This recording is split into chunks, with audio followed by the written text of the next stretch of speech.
How's it going, guys? This is ShadyRoku, and I'm here today as part of the Movie Men to bring you the next episode in this series of videos where we break down the movie references hidden within Toy Story. And today we are delving into all the references to Looney Tunes. So I hope you all enjoy this nice quick little video, and if you do enjoy, please like the video and subscribe to the Movie Men. Let's get into it.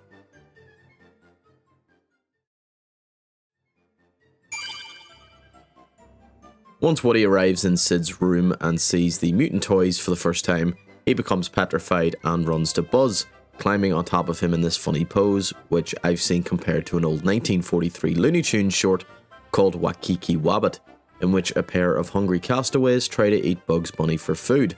However, in classic Bugs Bunny fashion, he toys with them by replacing himself in the cauldron with a rotisserie chicken, which he controls with string.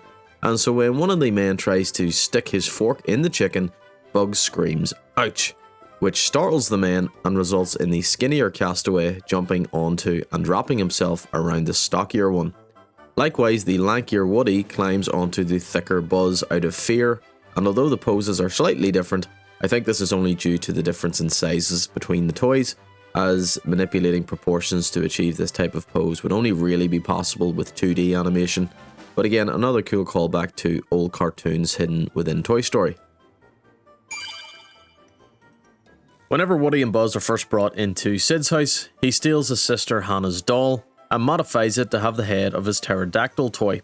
Whenever Hannah sees what Sid has done to her doll, her reaction is one of a massively exaggerated, wide-eyed expression of horror. If this looks familiar, that's because it resembles the work of one of the most influential American animators ever, Tex Avery, who worked at Warner Brothers during the 1930s and 40s and was hugely important in developing the personalities of characters like Daffy Duck, Elmer Fudd, and Bugs Bunny. And his cartoons became famous for pushing animation to completely ridiculous extremes.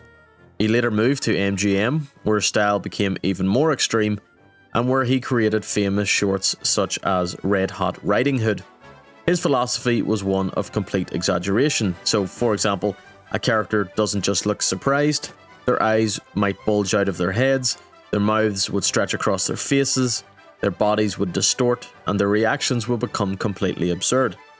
One of the best examples is Bugs Bunny, particularly in cartoons such as Tortoise Beats Hare from 1941, where Bugs Bunny decides to race against Cecil the turtle, and is flabbergasted whenever he passes by another turtle who he thinks is Cecil further into the race. And so fast forward to Toy Story, and rather than animating a realistic reaction from a frightened child, Pixar gives Hannah this exaggerated, almost cartoonishly horrifying expression, something that feels much closer to the visual language of classic Looney Tunes.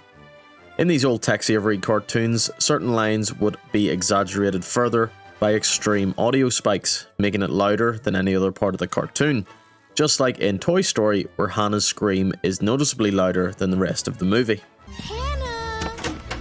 Jeannie's all better now. Confidentially, I am a wabbit! Now, just before Sid lights the rocket strapped to Buzz Lightyear, Woody distracts him by cycling through the phrases built into his voice box, one of which is, "This town ain't big enough for the two of us." This town ain't big enough for the two of us. But where did this line come from? Well, the phrase dates back to the classic Western genre of film and was first used in the 1932 film called The Western Code, starring cowboy film star Tim McCoy as Sheriff Tim Barrett, who finds himself interfering with the plans of ruthless Nick Grindle in the fictional town of Carabinus. Eventually, Grindle has had enough of Barrett's meddling and confronts him, saying, "This town ain't big enough for the both of us." This town ain't big enough for the both of us. This line would go on to become one of the most recognizable cliches of the Western genre, but not before it was popularized by Yosemite Sam from Looney Tunes, who uses the line during the 1948 cartoon Bugs Bunny Rides Again, which in itself is one big parody of Western cinema. This town ain't big enough for the two of us. Fast forward almost 50 years, and the Pixar team decided to include this as one of their voice lines for their very own cowboy. This town ain't big enough for two of us. And that's all the Looney Tunes references I could find within Toy Story. As always, if I have missed any, please let me know in the comments. I've been ShadyRoku as part of the Movie Men, and I will see you guys all on the next episode. Take care.